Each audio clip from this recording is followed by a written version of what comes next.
Right, a very good morning again. Just to inform you first that I may have to sit down at some point to refer to my note.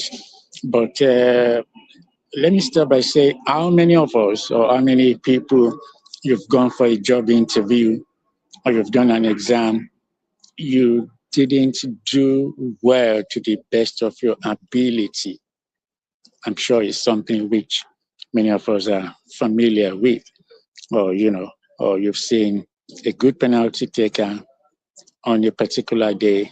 It goes in front of the ball, he has the goalkeeper there, but he just shoots wide. That was how the defense witnesses performed yesterday under cross-examination by the Crown prosecutor.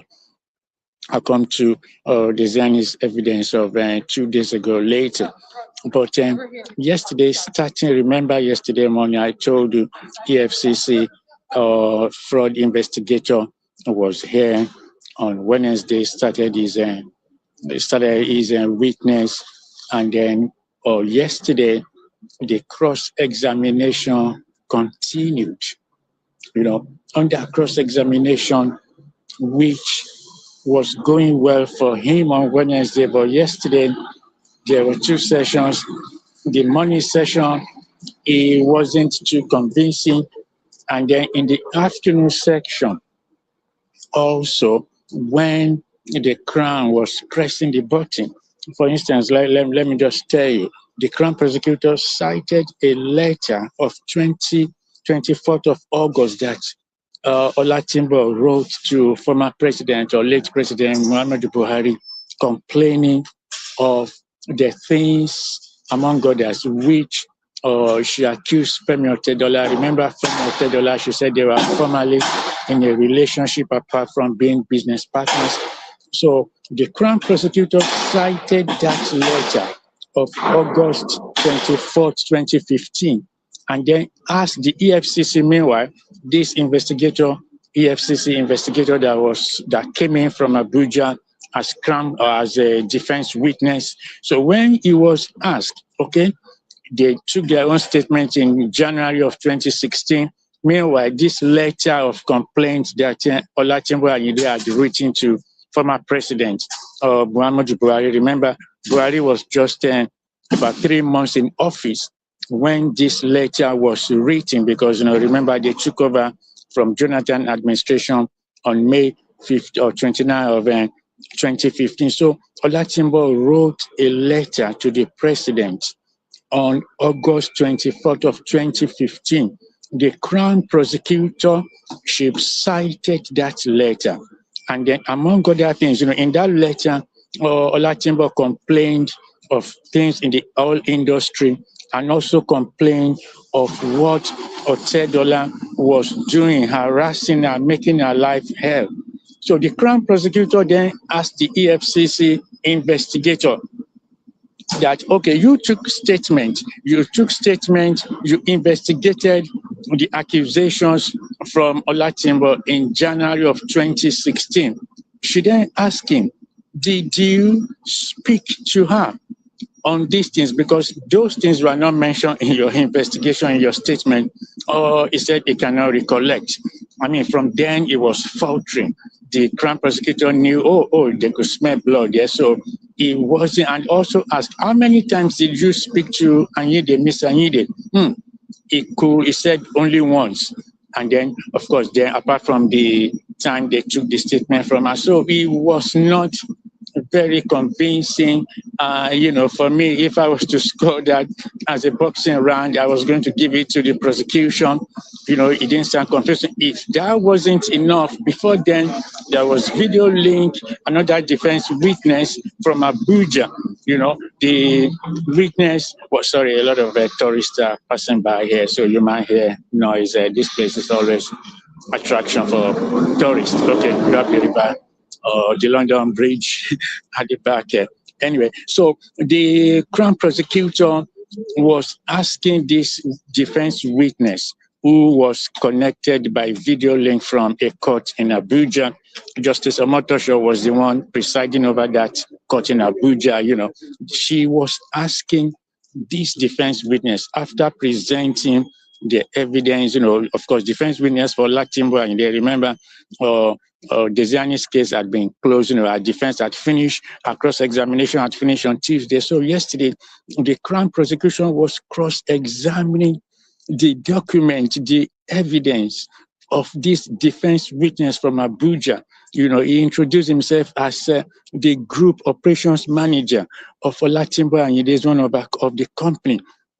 They had provided documentation, slide, nice pie charts, graphs, allocation of bulk purchasing agreement from PPMC, and that, she was then asking him, the time it took. She cited one of the time they paid for allocation and the time they lifted. He was asking him, the guy, that he didn't match what you said. The guy, his argument, his response also was not convincing. But more importantly, you said you are the group operations manager. The Crown prosecutor was asking her, do you go over the account of the company? Again, he was not, he was not very convincing. He said, no, he doesn't go over the account of the bank account of the dollar account, that it is the auditors who go through it. So the Crown prosecution, then you could see that he too was faltering.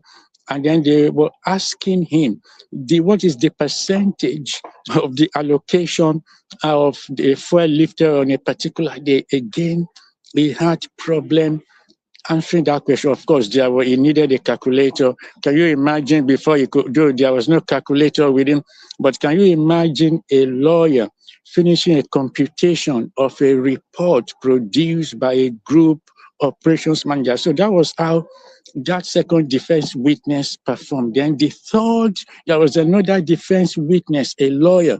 That was the last witness that took the stand yesterday afternoon. In his own CV, he said he was called to the Nigerian bar. He mentioned the date. I can't go to my note now, but what he wrote on his CV, that was the first thing that the Crown prosecutor used to tear him apart in the first question and say, okay, you said you were called to the Nigerian bar on this particular date, which, when the assistant Crown prosecution was asking question, okay, all right, but what you wrote on your CV, you said you've been a lawyer of 25 years. It doesn't add up. Again, then from there also, they were asking question, all right, you said Otedola, when you interviewed your client, she said, Mr.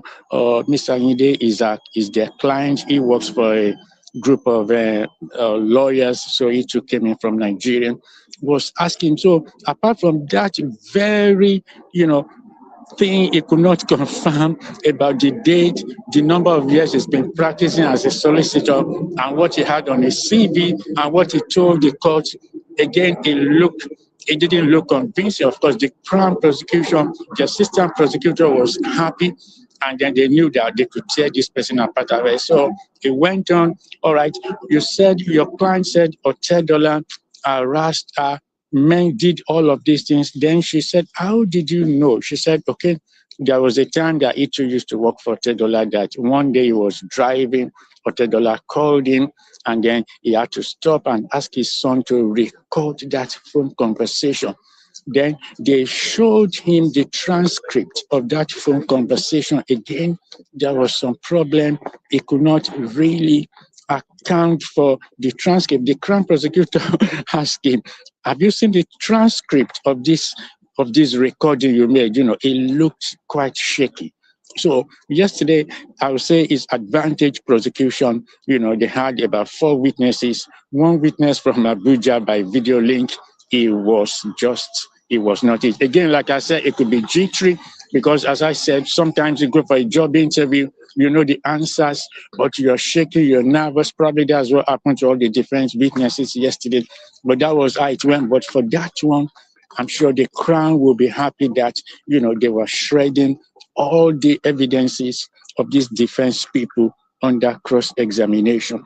Then back to the Diezani, the box office. Remember, Diezani's case, our cross-examination finished on Tuesday. On that Tuesday, the Crown, mentioned two flights. I already mentioned one flight yesterday, the flight of December 16, 2014, which she took to Hamburg. The Crown evidence is that, look, Kola Loko, Kevin Oyeri, and all the others, they were paying for you to fly around, and she cited, and she, as I mentioned yesterday, she said, look, this particular flight, that September flight of 2014, it wasn't a pleasure ride. It was to go and see former president. And then the Crown also cited another flight, which she took in December 2014 from Dubai to Doha, December 16, 2014. She was asking her, about this flight. She said this flight she was not on that flight. The flight manifest had her name. She explained, of course, the Crown, they've brought it up before when they were doing cross-examination, but on Tuesday it came up again. She said, this flight, I was not there. How my name got on the manifest, I don't know. Then she explained to the court, she said, look, I had a plane waiting for me in Abuja, but she said she tried getting up 3 times to go for this meeting, to go on this flight, because that was the time Nigeria was to be made or president of the chairperson of the gas exporting forum or something like that, But she said she could not go. She tried getting up 3 times. This was December of 2015. She said she could not, so she had to write to President Goodluck Jonathan to say, look, I am sick. Then she didn't know she had cancer. She said she just thought it was the stress of the work. So she said she was not on that flight. So I don't know why also the prosecution brought that back, because if you're saying somebody took advantage, she was not on that flight. So she made it known unto her. Let me read also what she said. All right, let me just move somewhere so I can read what she told the prosecution when the prosecutor was pressing her to say, look, you're taking flight. Okay, all right, yeah. So then there was the flight.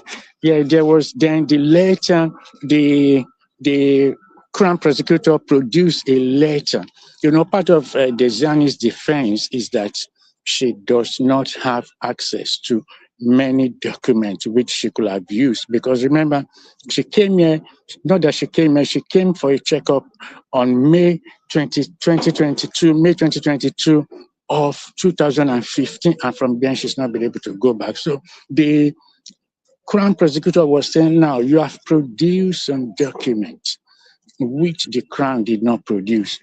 And then she was saying, do you keep records? Then Diezani explained, said, remember that at the time I left Nigeria, I was still the oil minister, that she did not have access to all her records.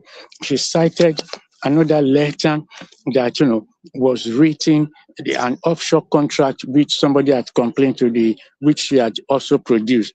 She said, when I left for the UK on 22nd of May 2015, DGs were handing me documents. So what she was trying to tell the court was that, look, I have a couple of records, but I didn't have any, because when she was coming on that flight, December of May 22nd of 2015, she didn't know that from then till now she'll be stuck here. So when she was leaving, she said DGs were still handing her documents, because people thought, okay, and she too thought she was just coming here for a checkup. So she didn't know she was going to be stuck here for 11 years or nearly 11 years. So that was a robust defense on Apache. Our case has finished. The defense should finish their case. The defense for Olatimbo should finish their submission today. Our lawyer told the court yesterday that we should finish today. And after today, I think we are looking at the finishing line, hopefully in the next 2 weeks, when the defense finishes today, when defense for Olatimbo finishes today, hopefully they'll be able to do that. Today is a short day. Court started 9:30 on Fridays, hence in about 3 hours. So, but the lawyer told the court yesterday, we'll try to finish our case today. So Also, let me just mention some of those things. So those were the things how it panned out yesterday. The witnesses for Olatimbo, they didn't really, like I said, people go for interviews. Sometimes you're nervous. Sometimes you forget what you want to say. But they gave, they didn't really do justice to themselves in the witness stand and the crown, because remember, it is what the jurors believe. Like 2 days ago on Tuesday, when the crown told Diezani, you are a liar, she said, I am not a liar. And then she explained, and there was one particular instance also when the Crown prosecution was saying this meeting, this flight that she took in 2014. And she said, look, I wanted to go for that flight. I wanted to go on that journey because of the oil conference. The prosecutor said was that the only reason. She said yes. The Crown prosecution was suggesting that you wanted to go on that flight so that you could go shopping, so that you can come to London and do shopping on a pleasure flight. She said, I have never in my life taken a pleasure flight. So she gave it to the prosecution, and then she said, Madam Prosecution, let me read her exact words. Right. She said, Madam Prosecutor, have you thought, one second, yeah.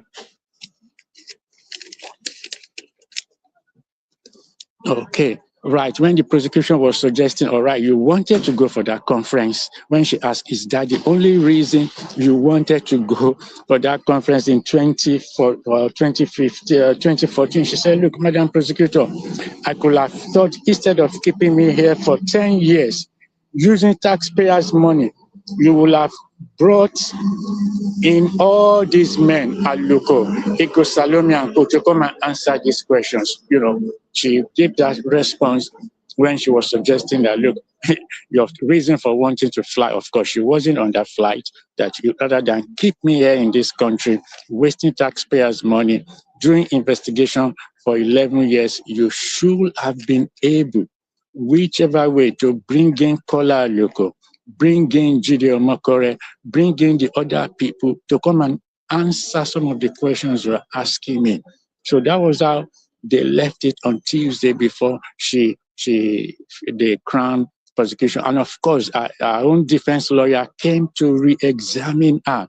It didn't take so much time, but he put some questions to her, which she defended, which she answered and explained very well. And prior to that, last week, she will also say that, look, in fact, on Tuesday, she said, look, she's a butt of jokes because she likes shopping. So it's not something which she was going about spending money. She said she's known as a butt of jokes, that her friends, people who know her, they make jokes of her that, it's like a shopaholic sort of thing. So she said that in open court here, earlier in the day, she said, I'm a butt of jokes when it comes to shopping. It's something which she does as her own pastime. So that is how it is. The judge will give further direction when the defense for Ayinde, as they have promised that they're going to try to finish their own case today. But definitely, like I said, I think we're looking in the next 2 weeks, the jury should be sent out, if not before, because the defense for Bishop Agama, they had spoken on Monday earlier in the week. The Diezani's case has been closed, the defense had finished. Of course, they still have the closing statement. The judge is going to give direction, but I think in the next 2 weeks or less, the jury should be out. So the jury, of course, next week when I come on Tuesday, I'm going to tell you the jury have sent in more than 20 questions in the course of this trial. They have sent in questions, and every time they sent in a question, the judge will look at the question and then give it to the counsel, to the lawyers. They read, the appropriate person will answer those questions. I've mentioned some of the questions that the jury have sent in. I've put some of them across in previous broadcasts, but they, even up to yesterday or 2 days ago, they were still asking questions. Of course, they are entitled to do that. If they had any questions, they just put it in a note, pass it to the court clerk, who then passes it to the judge, and then the judge hands it over to the appropriate person. So that is how it's been going. And yesterday also, I mustn't forget, there was something very funny. Like I said, people go for interview, you want to take a penalty, you are nervous. Olatimbo Ayinde was fidgeting in the dock. At one point in the afternoon, the judge had to call her name and say, Miss Ayinde, keep quiet. I thought that was not a very good sign because, she was fidgeting, probably maybe the way the defense or the witnesses, like you remember I said that the defense witnesses, they didn't do a really good job. This was advantage prosecution. So she was fidgeting. The judge had to say, Miss Ayinde, this is the first time in this trial that the judge is speaking to somebody in the dock to say, Miss Ayinde, keep quiet. So that wasn't really good. Hopefully, she's going to keep it cool. I know nervousness can take on people, but our defense will finish their case today. And then next week, I'm going to read to you also other things which have transpired, a lot of things. One time, Diezani told the court to say, look, I don't have $1 million underwears. She was defending herself earlier in the week. She said, look, people have been saying she had that. She took time to say, look, they've been saying all these things that this trial that the EFCC wanted her to look back, that they put out there when she was newly arrested and all that. And she said, look, I don't have any $1 million underwears. Everybody laughed in court, but she just put it there to say, look, that's just it. I don't have that sort of these, So it was really funny, but she put it out there in court to say, look, they're trying to give me a bad name. And I don't have whether $1 million underwears or bra, but she said that in court, it really caused people to laugh. And then so we continue today, and then on Tuesday, there's no court. On Monday is bank holiday here in the UK for May Day. There's work today.